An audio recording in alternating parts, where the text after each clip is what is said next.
wife, I've been talking about selling the bakery the last 3 months to these people, and I think it could happen. What do you think? And I thought that was news to her. It was news to her, but I thought she would say no, and she's like, yeah, great, whatever you want to do. And I was like, really? And she's like, yeah, absolutely, I support you. And then I'm like, well, we got to ask the kids, right? And they've all worked in the bakery, and they all have an attachment to it. And my nieces and nephews have worked there. So I went to my kids, and they were all very supportive too. And yeah, it surprised me because I didn't think it would be that easy of a talk with my family. A while ago, we had the opportunity to talk to Jon Lee. He is the founder of Bread Poets, which we all know and love. I knew Jon previously through Mighty Missouri, and I knew that he's, first of all, just a really great guy. So he's one of those guys that you want to just connect with and like learn more from. He's been doing this entrepreneur thing, starting something from scratch for a long time in Bismarck, and it's unique. It's unique here. It's a difficult thing to do, and so he's got a pretty incredible story. So we got to talk to him, and that was a handful of months ago. So wearing shorts and the whole bit. What did you appreciate most about our conversation with Jon? The thing that I appreciated most was kind of his vulnerability with the hardships that he dealt with in the beginning, and even down to him having to say a prayer to hope that the business just made it. I think Jon would be the first to say that his business is a small business, but if you lived in Bismarck for any period of time, like that's one of these like upper tier businesses that I've always admired. And so hearing that story, it's like a little bit like how I built this Sky Roz. It's a pretty impressive story. Well, and one of the things I liked about him too, now that he's sold the business, and since we've talked to him, now he is completely removed from it. But the fact that his ego is not in the way of letting somebody else run what he built. And I think that's pretty cool. Yeah. So I hope everyone appreciates this conversation we had with Jon Lee talking about Bread Poets. Before we begin, though, someone really near and dear to me passed away suddenly, Hugh Weber. He was the founder of OTA, OTA, which is for the OTA states, North Dakota, South Dakota, and Minnesota.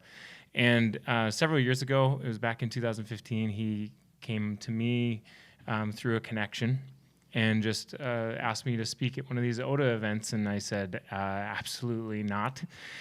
And then someone was like, not everyone is afforded an audience. So I stepped into that. And Hugh Weber is a connector. He believes in connection. And I didn't know anything about the power of connection. And I'm really, really glad that I jumped on when I did and just got to have a little glimpse of the world that is Hugh Weber. And I have such an appreciation for him because I know like what happened in my life because of the things that he spurred on. And I also know that I'm just one of thousands of people. So I was really heartbroken to hear that my good friend and mentor, Hugh Weber, passed away suddenly. So I'm going to dedicate this one to him. In Bismarck, there's only a handful of truly local restaurants, and Bread Poets has become a staple and truly a legacy. And we have here the founder, Jon Lee. So thank you for joining, Jon Lee. I excited to be here. Yeah, and I'm really excited to talk to you because how long has it been since you founded Bread Poets? I started the process probably 26 years ago. About 8-9 months in, I just decided to go for it and quit my job, gave a month's notice, and moved out to Montana with my parents and just kind of worked the business plan and was looking for a place back in Bismarck to put the business. And buddy of mine said, hey, you need to come out and look at this spot. So I came back to Bismarck. I met my future wife the next day, and I bought the building 2 months later. And kind of the rest is history. So was bread on your mind when you were in Montana? Absolutely, yeah. The whole time I was out there. My dad was the superintendent of a small school district in Phillipsburg, Montana. So I just thought, what a great place to go and just clear your head and really think about this next step. And my idea was to bring bread that this community hadn't seen before. I had been baking at home. I kind of knew some of the artisan processes that were being used and were bigger in the bigger cities. And I thought Bismarck was big enough. A lot of companies didn't. But I was willing to take a chance on it. And just with the connections, it's a community I grew up in. So I felt like I could make it go. And here I am, 24 years later. So you looked at the spot, came back. Tell me about, how did you meet Juanita, your now wife? Yeah, so we were just, I was just out with some friends, and she was at a Pampered Chef party, and it's kind of embarrassing to say this, young people, we were just out and at a bar and sidelines, and my friend said, hey, that's the girl I was going to introduce you to, and I'm like, oh man, right now, and she came over. We talked for a couple hours and just kind of hit it off. We had a lot in common. She's from Flasher. I had a sister living in Flasher at the time. And so we had a lot to talk about. And then, it just kind of grew from there. She was she's been there since day one for Bread Poets. I mean, she even took a week off of work. She was working at KFIR TV at the time, and she took a week off just to help me open the business. So it's been a pretty cool partnership. And That's cool. So how you were back looking at the space that weekend when you met her? Correct. How much did that influence your decision? Like, oh, pretty girl, Bismarck seems like a good spot. Yeah, I just said I want to buy the building, and it was probably more about her than it was about the business. But no lie, yeah, it all kind of came together. I mean, I was seriously at the point in my life where I was 31 years old, and I was resigned to the fact that maybe I'm just not compatible with the opposite sex, and I might not get married, and then Juanita came along, and everything felt right, and the building, truthfully, the building was perfect for our needs at that time. It had an apartment above it, which excited me that I wouldn't have that extra cost while I was starting this business up. I could live above the bakery and get it going, and it just turned out to be the perfect place. It's not the perfect location, but it turned into a destination over time and has really worked out well for us. Very cool. That's really cool. So I know you are a faith guy. Yeah, How absolutely. much? Well, first of all, what were you doing beforehand? You said you quit your job. What was that job? I was a manager of Hertz Rent-A-Car, and I started with that company in Bismarck and moved down to Rapid City. Just kind of fell into that. I didn't, but it was an exciting job, especially in Rapid City. A lot of leisure travel in the summer, and got to meet a lot of people. Paul Newman, Chuck Berry, Seriously, Hulk Hogan. Guys. You just don't get to meet in Bismarck. It's all commercial travel here, but it was a lot of fun. It was a great 2 years, and it was a very big location, and it afforded me the opportunity to sock money away and think about this business, because I lived like a hermit. My friends would come down and visit, and they thought I was living in, they called it the Unabomber cabin. I basically had a Soloflex and a 13-inch color TV, and that was it. I slept on the Soloflex for a year. The So what was going through your mind? Like, why were you always entrepreneurial? Like, what was that journey about? Really, my longest standing memory was of seeing guys at my church growing up. One was Marv Erdman, who was an executive with Super Value, and he was always dressed so nice. And I said, "Who's that guy?" "Oh, he's a businessman." And I thought, I want to be a businessman, And then through college, a lot of business courses. I was a mass comm major, but I had a business minor, and just never really interested in anything but small business. So it was always in the back of my mind that I wanted to do something, and the bread shop just kind of came about organically through my jobs and through my travels, and just seemed like such a basic, wholesome thing. I was in the rental car industry before, where nobody's happy. They're not happy with their car. They're not happy with their rate. And I just wanted a product that was tangible, that you can make every day, and that you saw people smile. And really, that's kind of what Bread Poets has been. It's been awesome. Were you making bread in your kitchen in the Unabomber apartment? I was. The before? Unabomber cabin was my lab. Yeah, it was. I was. I always tell people the first couple loaves I made, I was so excited. I thought they were great. When I look back, they were really probably doorstops. I mean, they were pretty crusty and pretty inedible for most people. But when you make something, you think it's the greatest thing ever. But over time, I kind of refined it, and I really got just a base product, just a wheat bread that I really liked the recipe on, and I just started to make variations of that off that base recipe. And really, our recipes have probably changed 40 or 50 times in the last 24 years. Just little tweaks, though, little tweaks here and there. But the base recipe for all the breads is essentially the same. So starting in 1998, and what was Bismarck then? Yeah, 1998. I thought, wow, Bismarck is just bustling. You know, it was bigger than when the little town I grew up in of Bismarck in the 70s. But I had no idea. You know, the downtown was essentially the same as it was when I was growing up, and the downtown during my time there just exploded. Became just. I'm just so excited by what's happened in Bismarck because there's so many really cool places downtown and around the community that weren't here when I was growing up, you know. So it changed a lot in the time I've been here, and mostly for the good. Yeah. But there wasn't another bread spot No. at the time. No, not at the time. You know, there weren't many of the type of bakeries, just retail over-the-counter sales like I started back in 1998. There weren't many of those in markets the size of Bismarck. There was one in Fargo, but they were pretty spotty in that market. Most of them were in metropolitan areas, so it was a little bit of a chance, you know. And then I think through the years you learn that you have to adapt, you know. There's a lot of stages of a business where it's survive, not thrive. Let's just try to get through this, and then you kind of you make some mistakes along the way, and you learn from them, and some things you hit a home run on, like our cinnamon log. I was 6 months into the business, and I just had this idea in my head, and I was so excited. Great idea. Yeah, and you know, it's one of those products. I brought it up to my wife, and it was like a 3-pound cinnamon log. It was ugly. It tasted good, but it was ugly. And I was so excited, and she just looked at it and go, "Are you serious?" And I'm like, "Yeah, we'll figure it out." But really, I don't know where Bread Poets would be without the cinnamon log. You know, I really do think that carried us through the early years, and it It's still famous, carries us for today. sure. It is. Yeah. So it's been. But you find those things in business where you realize that the business is an entity of itself, and it's much bigger than you know, and it's not, you know, people look at me and I get to take the success for Bread Poets, but it's been built on the employees that we've had, the wonderful employees that we've had over the years, and the customers who keep coming back. So when you're starting and you were building it, kind of setting it up with your now wife, then were you even dating then?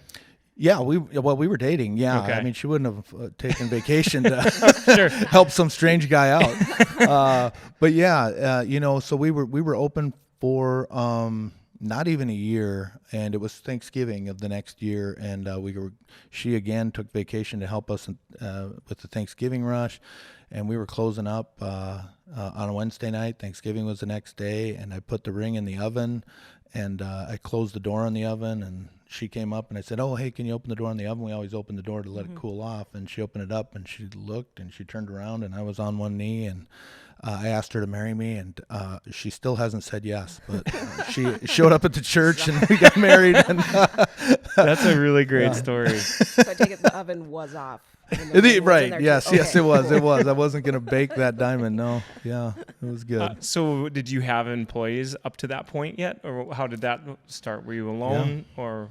No, you know, I mean, really, the business model was I needed to have 5 key employees, and that's what we started out with. And 2 of them were part-time. Our hours were different back then. We were open, I think, 6:30 a.m. to 5:30 p.m. to try to get people after work and that rush. And all those things have kind of changed over the years. But yeah, we had employees from the beginning. And I think of that startup where I was the only guy who was supposed to know what's going on. I didn't even really know what we were supposed to be doing, and I'm training everybody. It was just that first year was just, it was, I don't no other way to explain it, but wild, you know. But then you kind of start to hit your groove and start to develop systems and processes and tweak things. And Are there moments of that startup, that first year, that you miss, or think back to, like, oh man, how terrible was that? Like, what's your sentiment? Well, there was a terrible moment. I'm going to share a terrible moment with you. So I had my life savings, just pushed it into this bakery, right? And the bank backed me. So it wasn't just my life savings. It was also the loan hanging over my head. And third day open, my oven quit. And I got I had a stomach ache. It turned out to be an appendicitis. My my girlfriend at the time, my wife now, rushed me to the hospital emergency room, and they cut my appendix out. They said it had burst. I was going to be in the hospital for a week, and all I could think about was I blew it. I mean, I've got all these employees I just hired, and they're just kind of getting it on the third day, and my customers were just coming in, and now we have to be closed for a week. And I thought, I've got to pay these people. I want to hang on to them. So I just said, we'll pay you. We'll be back in, and everything will turn out. And so it was kind of a rough start when I think about it. So that part just Probably can't get more rough. no, I really. I mean, just what are the chances, right? My appendix could have blown at any time, but my third day open a new venture, it decides to go, and but it all worked out, and it's the thing I think I miss the most. I don't miss that, some of those gut-wrenching moments, but the thing I miss the most is just the excitement of bringing a product that nobody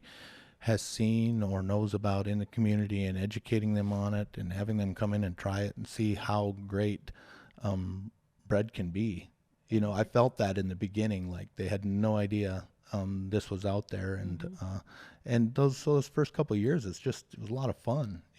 Was it an act of creativity for you then, in that way? For sure, absolutely, yeah. I mean, there's a lot of creative aspects to a small business. The recipes themselves are allow you the opportunity to create, but then you think about branding and making your mark and putting your stamp on that product and going through that process. That process is what I really loved, and I'm so far removed from going through that exercise, right? Yeah. That kind of excited in the future to try something new. Right. Sure. Yeah. So tell me about that. Bread Poets, I think, is brilliant. The name and everything that you've got corresponding to it. So what came first? I mean, you had the idea. The chicken or the egg? Yeah, right. I mean, did you? When did Bread Poets? When was that conceived? The name, the brand, and the idea. Yeah, so there was actually in Rapid City at the time when I was living there. There was a little neighborhood bakery called Wheatberries, and they did. I would say they had a business model and did something similar to what we do, and a lot of things different. They were really into pies and different things, but yeah, so it kind of started. I started thinking, man, this is going in Rapid City. It looks like it's going great. I think this can go in Bismarck. So that's when I really started thinking about this is something I could do where you're making something tangible. People enjoy it, and there's not a lot of hassles to your day. So I thought, yeah. but yeah, so it kind of conceived that, and then I was just sitting around. I was watching one of my favorite movies, Dead Poets Society, and I thought, oh, there we go. That's my loyalty card, Bread Poets Society. Now I got to think of a name for the bakery. And I no lie, about 8 months later, I'm like, why don't I call it Bread Poets? I mean, what am I thinking? So it's so great. Yeah, that's how creative I am. I'm a little slow, but it worked out in the end. But yeah. And so in my experience, like the nerve-wracking piece of it, like I don't know, newfound anxieties and things I didn't know I was supposed to worry about, I'd start to worry about, but it's all like a faith journey for me. And I looked up to people like you who I could see living that out, but how much has that been a piece of startup for you? I mean, it's been everything, and I'm gonna get choked up, but that third day open when the oven went down, I had the nearest technician was in Minneapolis. I'm in the hospital, so I'm like on the phone calling up, hey, can you get out here and look at my oven, because my oven went down. And so he came out that weekend. I couldn't be down there to meet him.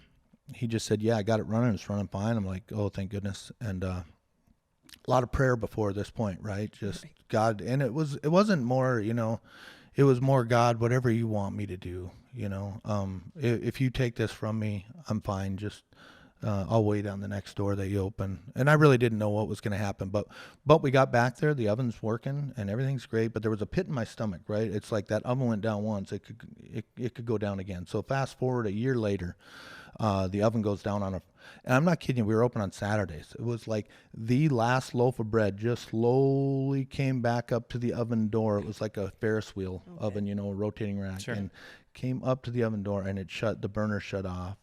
And my heart just sunk. I'm like, oh no, called up that Minneapolis technician. He came back out on a Sunday. This time I could meet him. He went through the whole oven and he had it running. And I'm like, how's it running? It would not run yesterday. He goes, it's fine. I go, it's not, there's something. There's got to be something. Think, just anything. He said, there's one thing I haven't checked. He gets up on a ladder and I heard him gasp, and he said, come up here with me. So I got another ladder, and I went up there with him, and he was holding this tube, right? And it was just this loose tube. And he said, you see this? I'm saying, yeah. He goes, this tube needs to be connected to prove the burner, or this oven will not run. It will shut off the burners. Electronically, it's just impossible to run. He said, this hasn't been connected. Wow. I was like, really? You know, he said, honestly, he said, it's a miracle that you made it a year. He said, I don't even understand how you could make it a day without this proving the burner. You know, the electrical systems, everything. This is the first thing that it checks. And so whether it was a glitch or whether it was God, I don't know. But I give him the glory. And I knew right then that he had me where he wanted me to be. And it gave me a platform to be involved with things like Business Leaders Fellowship and to talk to people about Christ. And that's been the most rewarding thing. I mean, it really has for me personally. Because there's nothing more important. Yeah. So that tech you had to get from Minneapolis, probably you're paying him to drive from Minneapolis because there's no one around not here. cheap. No, every time you have a problem, you have to get someone to drive and make a special trip or whatever on call. Yeah. Okay. Well, and that was with that oven because it was a specialized piece of equipment Sure. that people didn't. Now, like the big mixers we have and stuff, we had local technicians for everything but that oven. Yeah. And about 6 years into it, there's no resale on those ovens because they're like a small house, right? So the biggest expense is tearing it down, transporting it, and putting it back up. So you could sell it for maybe $500 and wait for somebody to come and take it apart and move it to their new location. Sure. And I just said, just that time alone isn't worth $500. So I actually had my guys come in with a plasma torch, cut it out. We scrapped it, and I got new ovens. That the only thing to them is just a valve. You know, it just they have a pilot, and you just turn the valve on, and the gas lights the burner, and there's just absolutely nothing that can go wrong with them. And they've been great ever since. So when you started and you had some of these issues, were you dead set on so much that I believe this is what I'm supposed to do, that I'm not going to quit? Or did you have that drive in you, or was there just a moment that, listen, this is too much? Oh, there were many of those moments, you know, really there are, but you can't quit, you know, and it always stuck in my mind that Teddy Roosevelt, perseverance alone is omnipotent, right? And you learn through life that you don't get to the good stuff unless you push through the hard stuff. I really feel that way. And I knew that early on, but I also had, again, everything at stake, and I wasn't going to quit. I mean, I could be forced out just by circumstances, right? I mean, that happens, and it's heartbreaking. But it wasn't about the money. We'll adjust our budget month to month. We don't, need that much to live on, and we were very flexible those first 3 years. And I give a lot of credit to my wife because she was the one that was some of those months kind of carrying us, And it was good. And then kids come along. Now you're like, now I really got to put my nose to the grindstone to make this work, right? It's a whole nother layer of responsibility where you feel that pressure. So did a moment come where you were finally like, I did it? Or was it always a bit of every day I come in, I've got to prove it. I've got to keep it alive? It's funny you'd ask that because I would only feel that way in the quiet times. I'd be down there on a Sunday afternoon, and I would look around and go, I can't believe this is what I built. I mean, it's not much, but it's mine, right? And it was my dream coming to fruition. And I let myself have those moments and just smile and take it in. But in the hustle and bustle of business every day, it's like, right up until the day I sold, I never felt like I made it. And I meant it. You feel like you're only as good as your last month. Because now it all resets and you got to do it again. Yeah. So as you're building this over a quarter of a decade, you have you had missteps, that like big failures? What comes to mind, or has it all been just slow steps and the same direction. Yeah, and I have to practice what I preach, but I don't feel like there's failures in life. There's learning opportunities. I mean, I really do believe that. And yeah, we've had a lot of learning opportunities, and just starting up the sandwich shops, and I really wanted a value-added product. We could use our bread that would showcase our bread, and so I came up. That's Sonnets. Sonnets. Okay. It was Sonnets. Now it's kind of all under the one brand of Bread Poets. But the Okay. Sonnet sandwiches, we had 2 locations up north, and we were servicing them with our bread, and we kind of came up with a unique menu or way to make sandwiches, and it's kind of an assembly line. It was gut wrenching, and we had a lot of learning moments during that, and then we got to a point where it just wasn't sustainable the way we were doing it with the escalating rents and whatnot, and it got to be a pretty big machine. So we decided to close those down, and that was a hard decision. And I've never felt a bigger learning moment than that, because in the moment you do feel like you failed, But I knew I was going to redeem it. I knew I was going to build on to Bread Poets and bring the sandwich concept back. That's the only thing that I kind of saved my sanity at that time, was just thinking about, okay, just regroup and put it under one roof. And to rewind just a little bit, because Sure. people might not know that you'd started these other external brick and mortar shops called Sonnets that were more focused on sandwiches, or primarily focused on sandwiches. Yep. So you had 2 extra locations, or Yeah. 2 total locations? 2 total locations. Okay. Yep. We never did make them at the bakery at that time. There just wasn't the space available. So we partnered with a friend of mine, Troy Nelson, in town. My manager, Damon Heipel, I and him, we all kind of got together and made these locations run. And then this location run that was in a former Quiznos that Troy owned. Okay. And it was a good way for him to get out of it and us to get into it and partner on it. And then he had a spot out at a service station, the Exxon, out on I-94, and it was another friend of mine, John Wannenberg, and his dad, Doug, another friend, who they brought us under the wings, really good to us, and we set up shop in there. There was kind of there's a place in there now, a food place, but we started doing that and catering out of both places. We would run the catering out of the gas station one because it wasn't as busy as the other one, and they kind of both fed each other.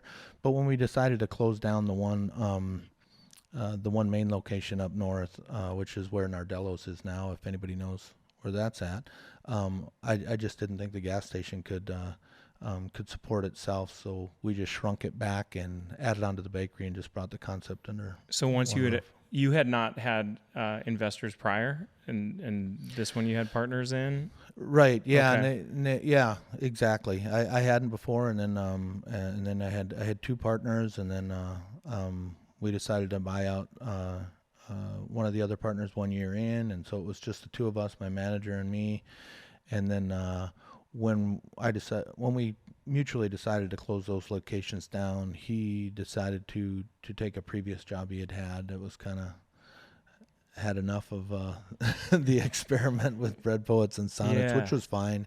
But I brought Sonnets back about 6 months later in the bakery, and really the synergy there is what I saw, is you could use bakery employees who are really busy from 5 a.m. to 10 a.m. You could use them, cross-train them on sandwiches and fill out their shift, right? So they could work till 1, 2 o'clock, and that's what really made the concept work. And the diversity helped the bakery having a restaurant, so to speak, on premise. For sure. Did it raise the stakes when you brought in other owners? I mean, emotionally as well as financially? I knew them both. They were both friends, and not really. I wanted it to succeed because of them. I wanted to see it flourish, and when it didn't go the way we had first envisioned, that was tough. Emotionally it was tough. I mean, I think that's the only time in my life I truly experienced debilitating anxiety and depression, and it was about 5 or 6 months of blackness where it's really where my faith came in. I would wake up in the middle of the night in prayer, so I really just was praying nonstop throughout the night. Wow. Whenever I'd wake up, I'd catch myself in mid-prayer. I never felt closer to God. Sometimes it's when you're at your low points and when He's carrying you that you feel that closeness, and I've never felt that closeness again, and I miss that too. I don't want to go through that again. Yeah. But Isn't that something? but I miss it, Yeah. Yeah.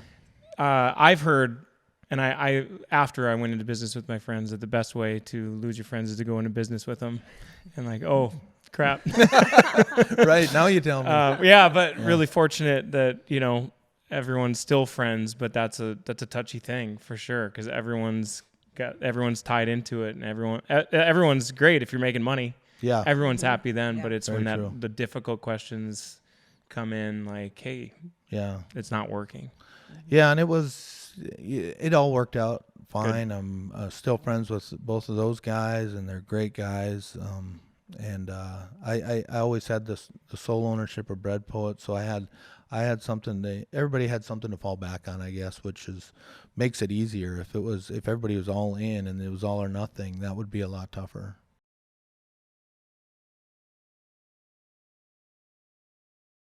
Yeah, but it was one of those things. Or what are my exit plan? I see my kids going in a different direction, which I support. I didn't really see any of them taking it over, and that's okay. I'm excited about their futures and them forging their own path.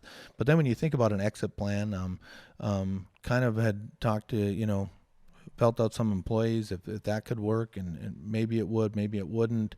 But when you have this young couple, or much younger than me couple, so excited about your brand and your product and wanting to take it to another level, and just have an energy that I don't have anymore. It made me think, at this stage of my life, I have a chance at a second career where if I waited 5 years, which would be ideal for me, if I was around 60, then you don't really have a chance at creating a second act, so to speak. And that kind of all played into it. It just seemed like the negotiations were super easy. Everything just felt right, and the barriers just kept getting knocked down. And the last one was telling my wife I'd been talking about selling the bakery the last 3 months to these people, and I think it could happen. What do you think? And I thought That was news to her? It was news to her, but I thought she would say no, and she's like, yeah, great, whatever you want to do. And I was like, really? And she's like, yeah, absolutely, I support you. And then I'm like, well, we got to ask the kids, right? And they've all worked in the bakery, and they all have an attachment to it. And my nieces and nephews have worked there. So I went to my kids, and they were all very supportive too. And it surprised me, because I didn't think it would be that easy of a talk with my family. But I think they've seen the stresses and things, and were excited for me to do something different too. So that was pretty cool. So the new couple, who are they? Yeah, so Peter and Jessica Dargis. And did they come to you?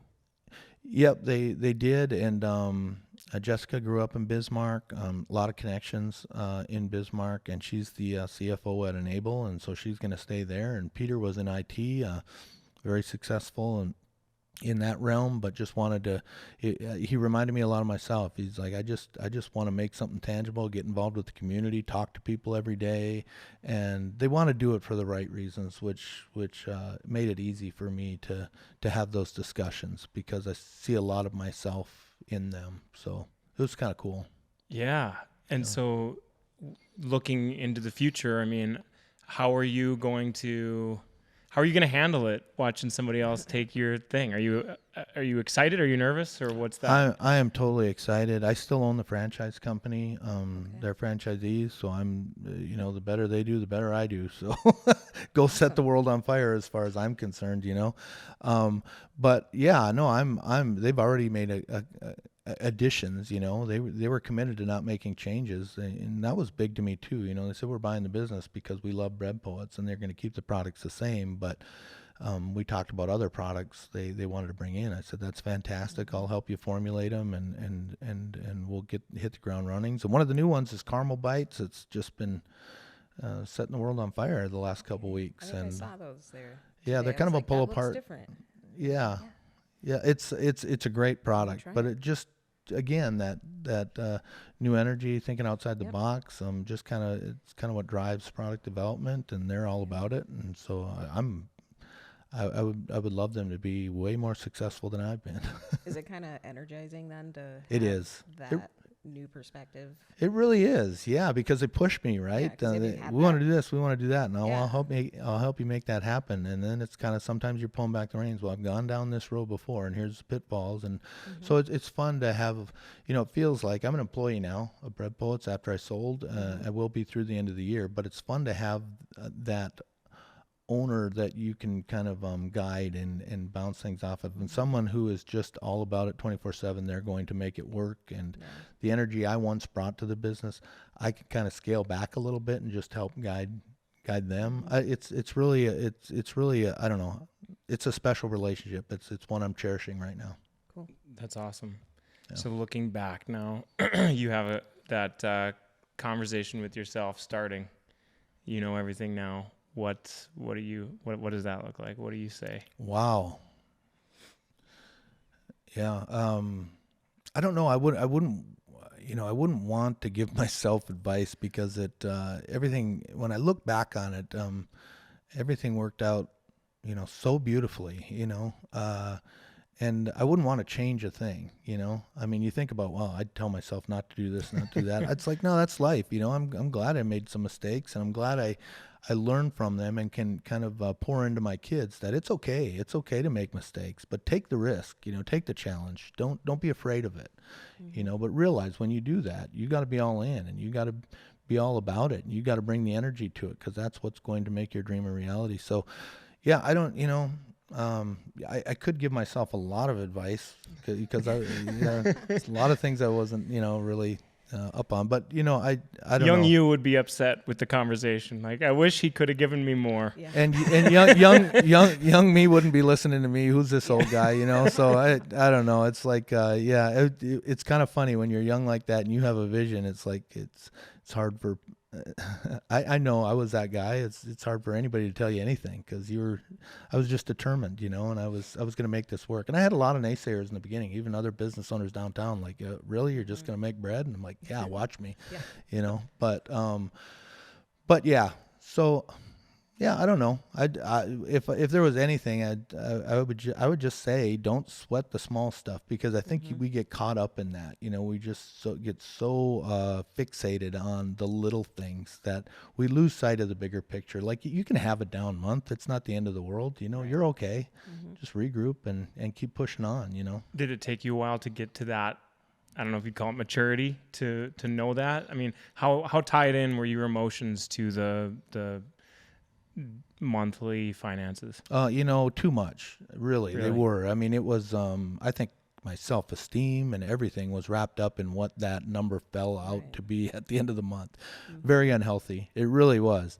And I don't know, for me, the way I'm wired, I don't know if there was any way to get around that. I do know on the positive side, I did whatever I could to make that month work. And so there's a good point to that, but you really can get way too fixated on just the month-to-month stuff. And, if you can at least think, take time to reflect at the end of the year and how the whole year went, and, the good and the bad, and how we can improve. It's a much healthier way to look at it. But when you're someone like me who's really anal retentive and tied to the numbers and doing your own books, if there's anything, I'd say have someone else do the books. Don't even look at them, because you get too crazy about it. But so I'm crazy about fantasy football. That's on my phone. But now that my point of sale is on an app on my phone, it's like worse. Yeah. Because I'm just always checking, and oh no, I'm not gonna. It's like fantasy football times 100. I agree. Probably delete it. But you also want to keep it you want to know what's going on. That's a challenge. It is, because you do have to be in tune somewhat, and that's healthy. You want to know where you're at and where things are falling out and what you've got to adjust to, because there's so many things in business you have to adjust on the fly to. But it's so easy to get engrossed in it, where it's just where it affects you mentally day to day, and that's what you really have to avoid, I think, is just be confident in the plan and work the plan, and just chill out a bit, which I've learned over the years, and I've been much better. Someone gave me really good advice one time. They just said, just look at it this way. Just say, God, whatever you have before me, I'm willing to handle it this day.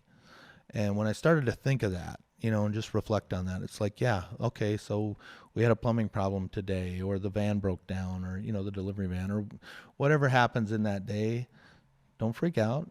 Handle it. You always do. Life goes on. You're going to be okay. Yeah. But I think early on, just anything you think, oh, this is it. It's not. Yeah. It's not. And then every next day is a whole new slurry of problems. Exactly. Day yeah. by day kind of thing. It really is, Your yeah. focus. And so you kind of have to just tackle it day by day, and not think that every little thing is the end of the world. Did you? I did, yeah. So many times I thought I was going down in flames, and I should have learned from the very beginning, from that story about the oven, that was the biggest thing that's ever happened in my business, and Still. probably still to this day, and probably the most iffy foundation the company's been on, because it was brand new, and suppose that we're was a big, what's that? that's a big deal to happen, because it's like It is. that's one of those, like, it can't get worse than this, Right. and you can look back on that and be like, Yeah. we could just not even be here. Yeah, no, From that point. amen. Yeah, really. I mean, that's I think part of that was all by design, and it's a fingerprint of God for me, because it did give me a reference point. Like, look, this isn't nearly as bad as that. It's The first kind of becomes perspective. Exactly. Having the right. Yeah. I've thought often, because I hadn't told these guys that I hadn't before had the opportunity or allowed myself the opportunity to look back at 1 year of business, and now I've been reflecting on a decade, and it's a trip. But I'm really learning that a lot of it was like the personal development is a big piece of why I'm on the journey that I'm on. So I guess that's what I would be curious about, is who is Jon Lee if Bread Poets didn't happen? Wow. Yeah.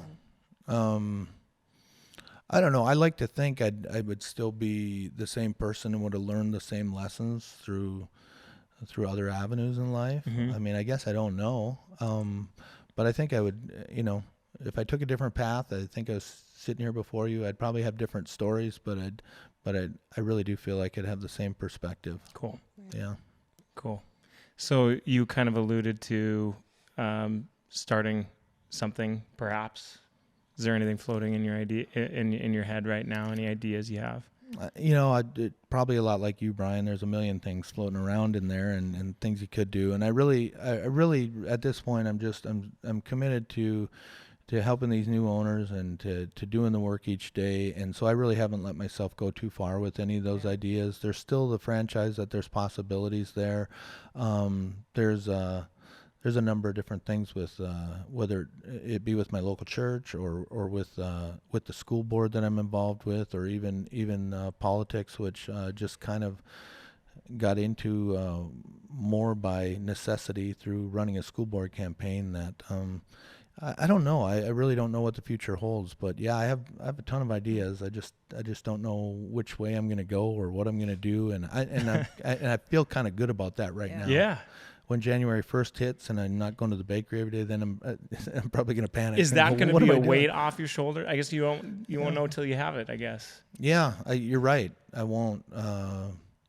I can't really even imagine what it's going to be like. I think it's going to be on to the next weird. thing and Yeah. trying to plan the next thing. But Yeah. the day-to-day stuff of running that small business will be fully transferred to someone else, and so that'll be a weight off my shoulders. But I still got a wife and kids and a life I want to make the most of. So there'll be, I know me, I'll put a little pressure on myself to figure out the next chapter. Well, if you ever want to throw your hat in the ring, we've got a really great platform and a podcast that at that point might be a little bit farther along. So just Yeah, I think this is so cool. It's awesome. we're just having fun. So Yeah, no, it's great. I don't have much more for you, John. Do you have any questions? Do you have anything you'd like to add?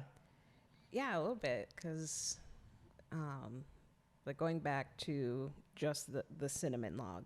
Yeah. So like how it seemed like you're pretty, I guess, adaptable, or like to kind of evolve in the business.